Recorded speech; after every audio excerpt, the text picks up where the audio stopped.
We have so much information to go over today for Black Ops 7 Zombies DLC 1 Astra Malorum. The map looks so good. I'm so glad that Treyarch have their source back. I don't know where it's been for so many years, but this game just seems so much more unique with everything they are doing and so much more flair than Black Ops 6. So we got the Season 1 trailer today, which does contain a section of zombies. However, Treyarch have announced that the full gameplay trailer is going to be coming out tomorrow, so I'll be sure to cover all of that when it is released. Despite that though, we have gotten a full blog post, so there is a ton of information. I do kind of wish though that we would get the zombies trailers before the blog's released, because it kind of lets us know everything before getting the full picture. So the map is going to be releasing on the 4th of December, so literally in just a week and a half. I can't believe it's so soon. Now on the roadmap, for some weird reason, it is listed as in season. However, it does clarify in the blog itself that it's going to be releasing at the start of Season 1, so I do think this is just a mistake. Not only that, but this map was already being teased by Dean Roth's movies on Blackwater Lake at the launch of the game, and we had no idea. I'll talk more about this later. Nevertheless, I'm going to play the small segment from the gameplay trailer, and then I'll jump back and break everything down. Say I'm the biggest, the largest. My daddy told me keep the heat even when I'm in Florence. I'm hardest, cause these niggas is hating on me just cause I'm the biggest, the largest. If you look crazy to me, standing on business with. So let's go over everything we learn about the map. The description says the heroes continue their perilous journey in search of another Shadowsmith, with their path leading them to a mysterious observatory, a relic ripped from the early 20th century, now drifting silently within the shimmering rings of Saturn. So yes, it is Saturn. People were speculating that from the intro cutscene, but we are literally in space. Way better than a space station map. This is so cool. The map is literally taking place on a giant floating skull with glowing red eyes, a nose, and an observatory on top. Now from the gameplay trailer, it does look to be a pretty small map. Of course, that's just speculation. Maybe the full gameplay trailer tomorrow will show off a lot more. However, as it currently stands, I don't think the map is that large, which I think would make sense, to be honest, since the map is coming out so soon. They probably need a smaller one to get it out so quickly. I just hope that the trend doesn't continue into the DLC, especially when Ashes of the Damned is quite a large map. And yes, as the blog states, that's going to be the point of the Easter egg. Every single DLC map, we're going to be hunting down another Shadowsmith and then retrieving a soul or souls of some of the characters. We already know who this Shadowsmith is, or at least a little bit about them. We know that they are a woman, and they sound very creepy. You hear her after completing the Ashes of the Damned's main quest. After defeating Vatharion, he disappears, and her dominion takes over as the announcer voice instead. Double points! Next order! Elimination! Toodles! So the description says, once a beacon of human curiosity and discovery, the observatory has become a ghostly monument suspended in time. Its rusty domes and fractured telescopes watching endlessly over the planet's swirling bands. Within its hollow corridors, secrets of the past and the next step in their quest awaits. Now lots of people are asking, well, where exactly is this observatory from? Well, I think it's probably from Liberty Falls, because we know from the teasers on the map that the backstory is going to be a lot about Josiah Shem, his ritual dagger. It does seem like there's Element 115 rocks that will be in this observatory as well, especially because in the gameplay trailer we do see some cultish looking zombies, which would make sense to be Shem's flock, especially because there's intel obviously about the Warden talking to him on Ashes of the Damned, that he might play a role in the Easter egg on this map. Now, of course, Josiah Shem was wearing the Order's robes, but these are not, but maybe just he or the higher up people in his flock were wearing the robes, and maybe they were just pretending to be the Order, not actually the Order, in order to gain influence and power and manipulate these people, and the rest of them that they see as below them are just wearing more traditional generic robes. And these cults also have some of the different alchemical symbols actually carved into their skin. Very gory, but very cool looking. And of course, Shem was from Liberty Falls, and the fact it's described as suspended in time makes me think that, just like the Ashes of the Damned points of interest, this is going to be yet another location that has been ripped from a regular world and pulled into the Dark Ether. Now, as to how it's ended up on this giant floating skull in space? I have no idea. But obviously, yes, you can breathe in space. You don't have to rely on oxygen. As to why the humans are able to breathe, I guess because they got contaminated by the Warden. It's given them the ability to breathe Ethereum as well and be okay, although it may be slowly killing them, as we see come Modern Warfare Zombies. So the blog says, Astra Malorum, the Stars of Evil. So yes, there were some mistranslations from Latin to English. The map is called Stars of Evil, not just a Star of Evil. An insatiable hunger for knowledge of the cosmos. A powerful, evil presence within the dark ether. Twisted rituals that grew in intensity. In the cold depths of space, a century-old observatory guards a gateway to a dead world. The unknown of the galactic void awaits. That is one hell of a description, but let's go over the new enemy type, which is O.S.C.A.R. So yes, this is the new enemy type that I mentioned before that was actually teased in the cabin on Ashes of the Damned from one of Dean Roth's posters, saying Red Horizon, the first mission to Mars, will be their last. Now obviously we're not on Mars in the map, but this is just a subtle teaser towards it, and you can see that it is the exact same enemy type with Evelyn Sharp starring in the lead role. And you can literally see it says O.S.C.A.R. on the front as well, so there's no playing around. This was as least subtle as you can possibly get. So it has me wondering if Dean Roth's other movies are actually going to be teasing future DLC maps, because we have one, which is The Thing Within the Cellar, which appears to be a werewolf, major Dead of the Night vibes, and we also have Nosferatu's Bride, again major Dead of the Night vibes, maybe a vampire type map. So I'm hoping that we can get these on future maps. And MCP stands for Morgue City Pictures, so there is a version of Shadows of Evil, I guess, or Morgue City that exists in this alternative dimension where Dean Roth is from. Maya does mention on Ashes of the Damned that she knew of the Dean Roth movie, suggesting it is from the current timeline. And obviously I've been speculating a lot on the channel that Dean Roth is actually an alternative universe version, or this new universe version of Willard Wyler, which is strange because obviously that's from Infinite Warfare Zombies, but I think this pretty much confirms that, because obviously the maps in Infinite Warfare were Willard Wyler movies, and it seems like the same is happening in Black Ops 7 Zombies, where we're actually seeing maps brought to life from his movies. And the backstory with him killing his lead actress is so similar to Willard Wyler, and the blog post says the sentinel robot, a remnant of mid-20th century cinematic imagination, has somehow become an animated, stalking menace that roams the dark halls of the observatory. So again, this suggests that Dean Roth's films are able to become real inside of the dark ether, just like Willard Wyler. And his inflections in the intel on the map do sound very similar to Willard Wyler as well. The first scene is set in the 1980s. I call it Zombies in Spaceland. Hang on to your seats. It will be our masterpiece, Evelyn. The ultimate celebration of terror. So it does make me wonder if Dean Roth is going to play a larger role in the future DLC maps. I do think he's just loosely inspired by Willard Wyler. He's not meant to be like a one-to-one, but he's clearly paying homage. I mean, even the wonder weapon on the map is very similar to the UFO from Zombies in Spaceland, which I'll come on to more about that wonder weapon in a second. And this is very reminiscent to back of the day in Zombies, because we used to get Zombies posters that would tease future maps or past maps, and that was so cool. Anyways, let's talk more about O.S.C.A.R. himself. So, known as the Observatory System and Carnifex Adjudicator Robot, or O.S.C.A.R, O.S.C.A.R for short. This elite entity seems to be persistent in assessing and neutralizing threats, slowly hover patrolling areas where a disturbance has occurred. Now, I've seen some people speculating, well, could this be an alternative version of Oscar Strauss where he turns into a robot? And maybe, I'm not ruling that out entirely, but I do feel like it's completely unrelated, but it is very much possible. I mean, Treyarch have done this trope of turning people into robots so many times. We saw it with Sophia, we saw it with the Sam AI, and each time they renamed the name as an acronym, so it very well could be the case. Using a detection field to scan the environment in methodical, sweeping motions, should a threat be determined, O.S.C.A.R switches to combat mode. At this point, countermeasures are deployed. Drone Shield, a smaller, mobile robot, tethers itself to O.S.C.A.R, keeping it immune to all incoming damage. Additional drones should be expected should a more protracted battle occur. Tesla Field, an offensive electrical arc, crackles out of O.S.C.A.R's carapace, searing damage into any nearby threats. Expect additional electrical offense when O.S.C.A.R engages in close quarter fighting.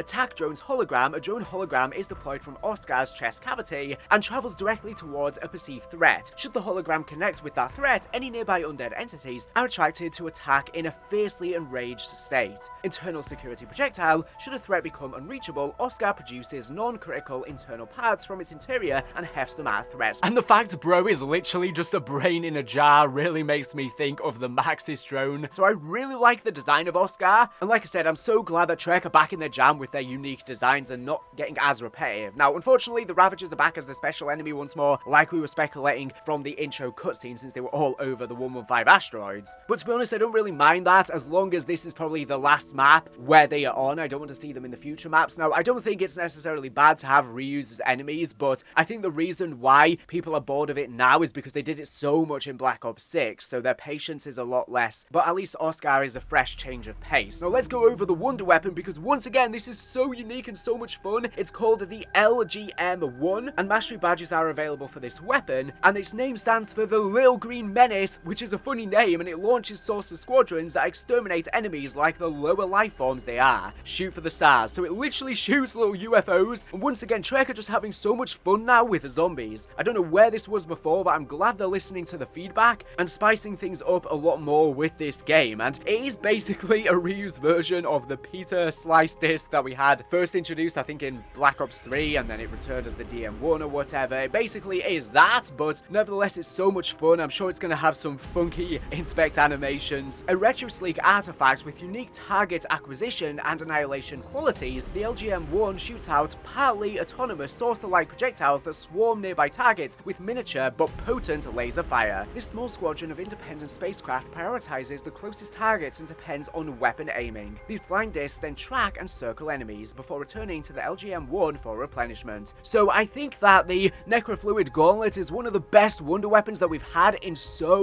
long, and I'm glad that Treyarch are not falling short with the DLC 1 and then just starting to reuse wonder weapons again or have ones that aren't really that interesting. I'm hoping that this trend continues in all of the DLC because this is so much fun. Now let's go over the new trap, which is the Stellar Dissector. Corpse zombies with fatal laser beams cost 1,000 essence. So this is found within the planetarium itself. A central feature of the observatory's luminarium is an archaic celestial beamcaster that has been attached to a tall Tesla coil. When exploring this astral pavilion, this contraption might do more than catch your eye. Now we also have the Apogee Annihilator. Bomb zombies with astronomer rockets cost 1,500 essence. And again, this looks so cool. If you were to visit the Stargazer's courtyard once certain criteria were met, you may encounter a rusting mechanical turret with an ornate crank and rustic rocket repository. Perhaps the rows of missiles encased in sticks of dynamite might come in handy if you and your crew can find yourself in a bit of a pickle. So again, this is absolutely cool, and I'm glad that we're just going back to the fun of zombies, and I'm glad that we're having cool and interesting traps once more. They kind of became redundant in modern day zombies, but with Ashes of the Damned, they are in full effect again. Traps are very, very useful, and it seems like these ones will be too. Now let's go over the main quest, rewards, and challenge information. So it's going to be going live when the map releases on December 4th, like I said, and if you complete the main quest, you will get a classified operator skin for a redacted character. So obviously we're probably going to rescue one of the original character's souls once more, and then we'll get a skin for him. Let me know who do you think that'll be for in the comments below. I'm thinking potentially Richtofen, especially if his New York map got cut, but we'll have to see, of course. And you get calling card 10,000 XP. There will be a mastery challenge for another calling card and 5,000 XP. There'll also be new intel, audio logs, documents, and artifacts to earn a third calling card and another 10,000 XP. Hopefully we get some juicy intel on this map. The Ashes of the Damned intel was definitely a massive improvement. Now, players who complete the main quest before directed mode arrives for this map will also earn a unique calling card variant. So yes, directed mode will be releasing with the Season 1 launch. Astra Malorum also comes with 6 new calling card challenges with an animated mastery card for completing the entire set. Players can access the sets from the map selection screen, and there are also going to be some new Dark Ops challenges to discover, but they haven't specified how many. Now furthermore, at the start of Season 1, we're also going to be getting the Exit 115 Survivor map. Now there isn't really too much to say about this because you've already experienced it on Ashes of the Damned. However, the one question I have about it is there still going to be a power switch requirements, because there's not normally one on this section of the map. So like I said, directed mode is going to be coming to guide you through the main quest. I'm sure a lot more people will get through that then. Rounds advance with progression with a maximum round cap of 15, recommended for casual and new players. And if you complete the directed version, you will unlock the Bushwalker skin for Maya, as well as the calling card and 5,000 XP. And her skin literally features the Necrofluid Gauntlet and a goddamn Denizen, and the Denizen looks so cool with the new graphics. Honestly, I'm hoping he returns on one of the DLC maps. He should have been at least as an Easter egg on Ashes of the Damned, especially because they literally have his model, but I would love to see him in a cutscene format. I just think it would be so funny. He looks so squishy and fun to play with. That just sounds wrong. And Mr. Peaks is even in her backpack. He's everywhere. And I actually think it's cool that they're giving out a different skin for completing it in directed mode as well. I know some people are going to be annoyed if they've done the standard version and they need to do it again and didn't get this anyways, but it is a different experience playing directed, even if you have just played the standard version. It gives you an incentive to jump in and experience an easier version. So yeah, Ashes of the Dam's directed mode is going to be coming at the start of Season 1. However, directed mode for Astra Malorum is going to be coming mid-season in Reloaded. Now for Exit 115 Survival, you can earn some rewards for progressing through the rounds. You get the Chef's Special Animated Emblem and 1000 XP for reaching round 10, the Ravagers Charm and 2500 XP for reaching round 25, and the Perkaholic Ultra Gobblegum and 5000 XP for reaching round 50. Now Curse mode is going to be available for Astra Malorum as well, and it is going to be there at launch. They have also said that there will be additional relics and rewards to unlock, but they've classified what they are going to be, so we're just probably going to have to wait for launch for that. And they have specified there are going to be 6 new relics, so honestly that's more than I was expecting. I was thinking we would just get 3 new relics per DLC map, but no, 6. I have a feeling like they're going to slow down in the DLC and we won't get as many as they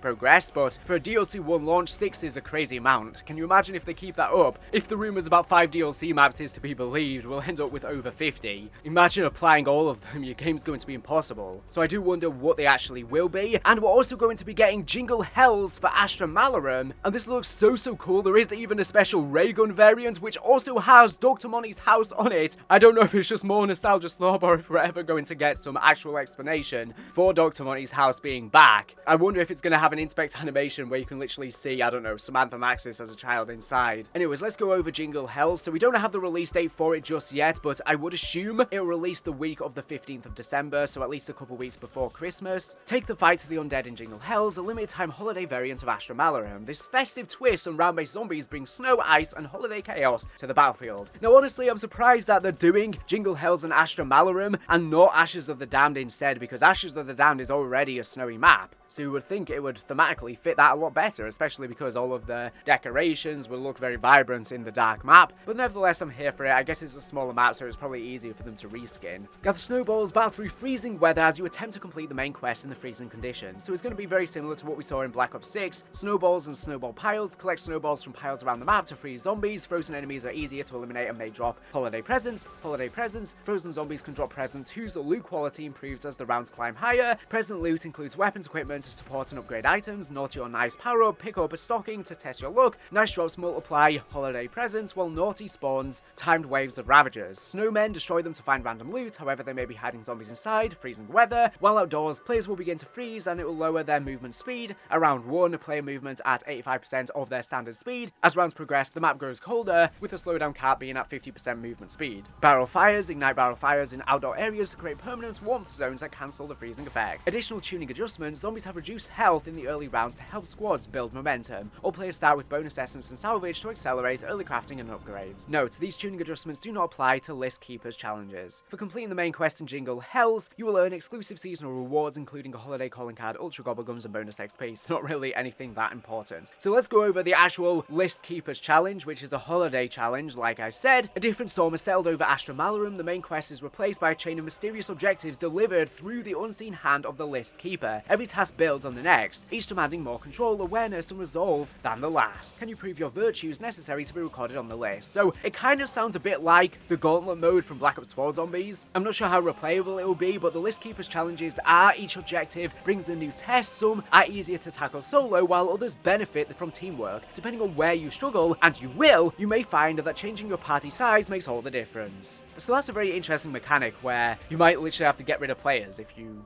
want for certain things that, like, I don't get it. But we'll see how replayable this mode actually is. Most of these LTMs are just sort of gimmicky little things, so we'll see. We'll be having new survival maps as well, which I think will be the main content updates in the Reloaded updates. So the rewards are going to be players who impress the List Keeper earn unique seasonal rewards, including a holiday calling card, ultra gobblegums, bonus XP as trophies for those who answered the Keeper's call and endured what followed. I do wish that they started giving better rewards for the LTMs. It would definitely entice more people to do it, because I don't know how many people can be bothered if they're just going to be getting the same things. And I've probably stacked up a load of gobblegums anyways. So let's go over the new Pack-a-Punch camo for Astra Malorum. So these are the new variants of the Pack-a-Punch camo, but the most interesting thing is not the camo itself, but the classic Pack-a-Punch is back on the map. I have no idea why in terms of the storyline. Did Group 935 build this again, maybe from Richthofen's Dimension? Who created this, because obviously everything from the old ether got sent into the dark ether. The Pack-a-Punch got destroyed, and Zykov, when he was in there, managed to rebuild it to make the Forge. He rebuilt the perks, etc. That's why they're all sort of these makeshift versions. But on Ashes of the Damned, the Pack-a-Punch is basically destroyed because someone's tried to do a makeshift upgrade to Tessie, inserting its core into it. So maybe in the canon, the Forge has essentially been destroyed now, and so we need basically the original Pack-a-Punch once more. But like I said, who exactly made this? And if the original Pack-a-Punch was able to be made this entire time, why have we just been seeing the Forge in the Dark Ether story? Even in Vanguard, that didn't really make much canon sense. Now, in the Pack-a-Punch room itself, there is also this huge laser above it, so I'm not sure how this functions, but is this how the Pack-a-Punch actually works? There is also a pipe organ. You see some wires going from the organ to the Pack-a-Punch, so I don't know if that is actually powering it or something. Maybe the laser is actually what is giving the Pack-a-Punch its power via element 115 or something. I really have no idea. Maybe this is something completely unrelated to the Pack-a-Punch, they just so happen to be in the same room. But the laser is literally looking directly at the Pack-a-Punch, so it does have me wondering if when you go to activate the Pack-a-Punch, a beam will come down to actually upgrade your weapon. And maybe it's not really the true original Pack-a-Punch, because it is combined with this other technology to make it function. But like I said, maybe it comes from Richthofen's dimension or something like that. And the classic Jingle is credited in the credits for the game, so that will of course be back with the classic Pack-a-Punch. There is a Jeb mentioned by the Warden in Tell on Ashes of the Damned, so maybe Jebediah Brown is back and he actually built the Pack-a-Punch machine again, but he was aided by the Keeper, so it wasn't even really his invention. So that wouldn't make much sense. I do think the Jeb mentioned by him is most likely Jeb Stewart, who fought in the Civil War, which I'll have a video coming out soon, but it could be Jeb Brown, but I think that's more than likely the case because it aligns with certain dates, which I'll explain like I say in the future. But you can see the different animated camos: Celestial, Hycean, and Exoplanet. To be honest, I don't really like them, but I'm just looking at the still images, so maybe once we get actual gameplay, because they are animated, they will look a lot better, but as they currently stand, they kind of just look like vomit, especially the green one. So yeah, like I said, maybe we'll just have to wait and see the actual camo. Now, you are actually able to unlock these camos. Each has a specific unlock criteria, with some being trickier to obtain than others. Note that any Pack-a-Punch camo you've previously unlocked while exploring Ashes of the Damned can be chosen as your preferred Pack-a-Punch camo here too, because obviously you can get the Grodkovi ones, for example, for doing the tier main quests in curse mode, so we'll have to see how these ones function. It's very cool that we're now having just regular Pack-a-Punch camos, and you know, it would be cool if these came over to the other modes as well, multiplayer and Warzone. Now, Mule Kick is also going to be returning as the returning perk. Now, this was leaked a while ago, so let's be real, we kind of knew this was coming. I don't know why Mule Kick's been absent for so long. There are some people hating because it's a returning perk and people aren't fond of Mule Kick, but I think it is necessary. I mean, we have the Mark II, we have the ray gun, we have another wonder weapon on this map. I think it is good to give people the choice if they want to have it, and there are some pretty juicy augments for it as well, which I'll go over. So of course, Mule Kick allows you to carry an extra weapon, but let's go over the actual augments. So major augments are Pack Mule. You will carry more stock ammo. This applies to all of your primary weapons, and the amount varies depending on the type of weapon, includes wonder weapons. Free throw, chance to keep equipment when used, does not apply to the combat axe. This means when you throw non-retrievable equipment like a decoy or Molotov, there's a chance your ammo count remains the same. All reliable, your third primary weapon is recovered when you repurchase Mule Kick, does not apply to limited quantity weapons like certain wonder weapons. Your weapon now no longer falls to the ground and is instead stored within a realm out of your grasp until Mule Kick is used again. Multi-pack, Pack-a-Punching a weapon might cause another weapon you are carrying to upgrade to the same Pack-a-Punch level. This includes your dedicated melee weapon. If the upgrade doesn't happen, the chances of it happening in the future increase. Minor augments, fully equipped, you can carry more equipment. This allows you to carry one additional tactical and one additional lethal. Plate Hunter, you can carry an extra armor plate. Note this adds one to your plates in reserve, not currently worn and protecting you. BOGO, crafted equipment grants an additional equipment up to the maximum capacity. This allows you to craft one item and get another one for free if you have the inventory capacity. And finally, Kickback, get a discount on perks. This applies to purchasing perks at machines, and the discount is significant. So the major augment multi-pack for a chance for the other weapon stowed to be Pack-a-Punch is very, very useful. So I imagine a lot of people are going to be running that. Carrying an extra armor plate sounds cool as well, or additional equipment. So let me know in the comments which augments you are going to use. Now, there are going to be some returning items as well from Black Ops 6 that didn't make their way at launch. So Line Mend is going to be back, Shatter Blast will be back, the Tesla Storm field upgrade is going to be back, the Frost Blast field upgrade is going to be back, the Mr. Peaks field upgrade is going to be back. I'm not going to go over the new augments that they have.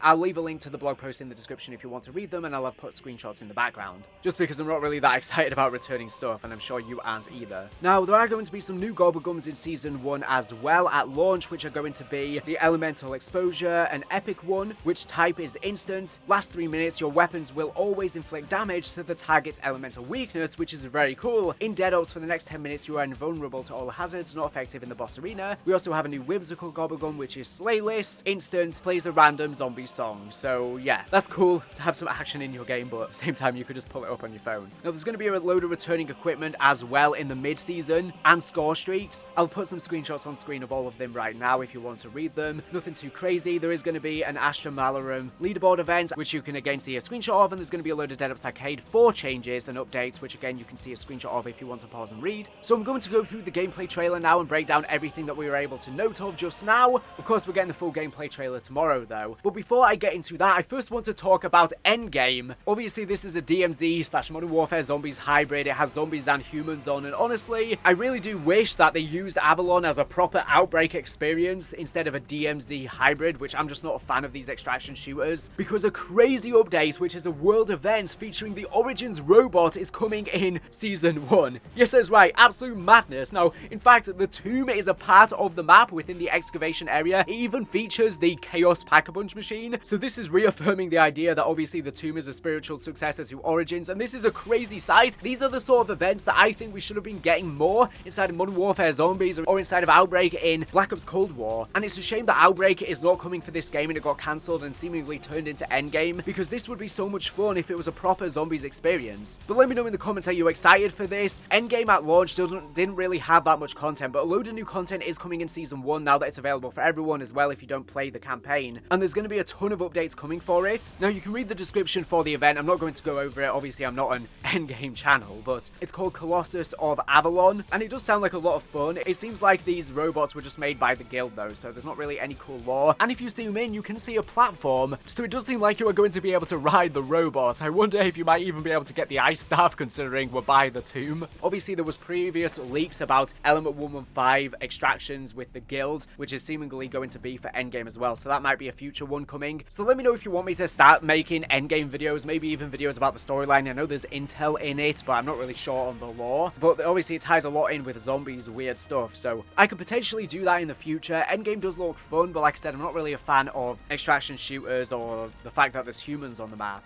But it is bonkers that we're getting a freaking Origins robot on it. This has people speculating, well, was this cut from the Nazi New York map that was rumored? Is this potentially hinting at an Origins remake in the future? I don't know. We'll just have to wait and see. I don't think so. It does seem like a lot of the developers on Endgame are also Zombies developers. I mean, Kevin Drew was literally in the trailer, so I do think that's just why lots of zombie stuff is appearing in the campaign and in this mode, even though people don't really like it, because it has Zombies devs on. Now, I just wish that this cool stuff was actually a part of the zombie storyline and this was a proper Zombies experience and didn't have humans and wasn't tied in with this messy guild storyline, whatever the hell's going on with that. If they had it as a proper Zombies experience, it would be a lot more fun. And what's even crazier is they have a Toxic Tyrant event, which looks to be the Z-Rex from Shattered Veil. So yeah, it just really sucks that this isn't a proper Outbreak experience and is a DMZ slop hybrid, because my god, this would be so much fun as an open world mode with just zombies. Anyways, let's go through the little bits of the gameplay trailer that we got so I can just talk a little bit about it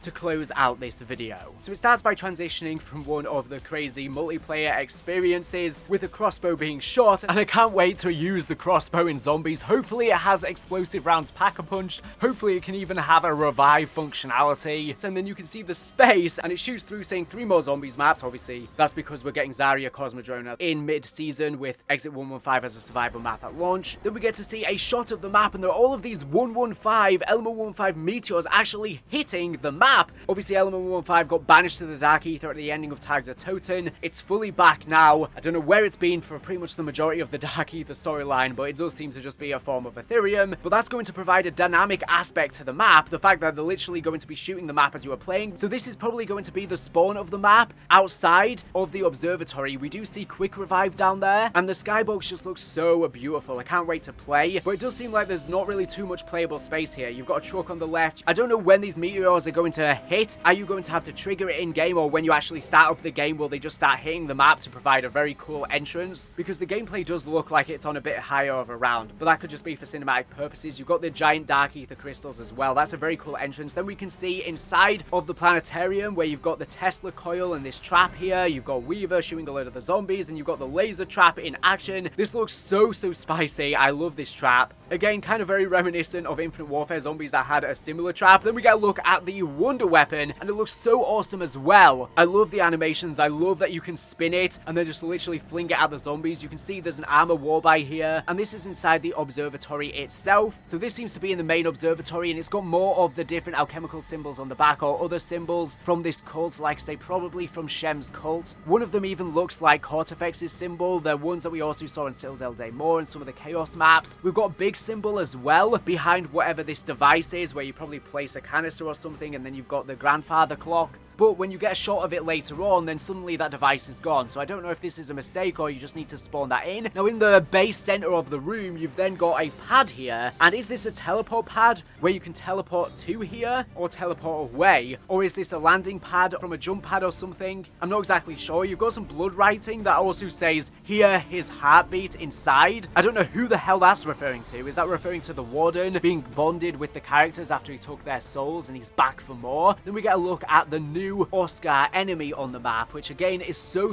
cool. I really love the alien design. The fact it's literally just a brain floating within a dome. Obviously there's similar stuff like this in a lot of sci-fi, but I love the inspiration. It's going to be kind of a mixture of an Origins robot, like a skinny Origins robot in a way. The fact it can get up close and personal with its claw, again very similar to the Origins robot. We get this cool shot of Dempsey aiming down sight with the wonder weapon and shooting all of the spheres out, and then we get Dempsey literally throwing a freaking zombie to the ground. And in the background of this shot we see what looks to be the observatory before it got sent into the dark ether. It's hard to make out, but the clouds look green, which really reminds me of the gas Nova 6 on Warzone, for example, coming in. I'm not sure if that is actually the case or it's just sort of the lighting, but yeah, I am wondering if that's a painting of the area before it got sent into the dark ether. It does give heavy Liberty Falls vibes, so maybe I was right about that. And we can actually see in the background of this shot there does appear to be a giant nuke, I think, floating in the background, and there's a dark ether crystal at the bottom there as well. Now it goes past very quickly. Actually, on second thought, it's not floating in the background or in space. It does look like it's got a stand. So in the observatory, of course, they were doing an exhibition, which is where they were showing it 115 rocks, etc., and Shem's dagger, etc., and that's probably maybe even why it got sucked into the dark ether. If they did somehow have element 115, I don't know why it's back. That defeats the point of Nikolai ending the old multiverse and banishing it to the dark ether, but I digress. Then we get a look at the Exit 115 Survivor map releasing at the start of Season 1. Like I said, Zarya Cosmodrome in Reloaded. There is also a wild Takeo skin coming in the bundle. These characters were resurrected from the dead for this. But that's pretty much it. There's not really anything to say about that. Let me know your thoughts on all of this in the comments below. I think I've covered everything. It's been a lot of information, so I understand it's hard to digest. But I'll see you with plenty more content to come. Like I said, a full gameplay trailer tomorrow. I'll be sure to cover all of that and absolutely everything else. I've got loads of really interesting storyline videos on the way too, so stay tuned. Thank you for watching the video. Make sure to subscribe if you're not here for latest and greatest Call of Duty news information. So anyways, thank you for watching, and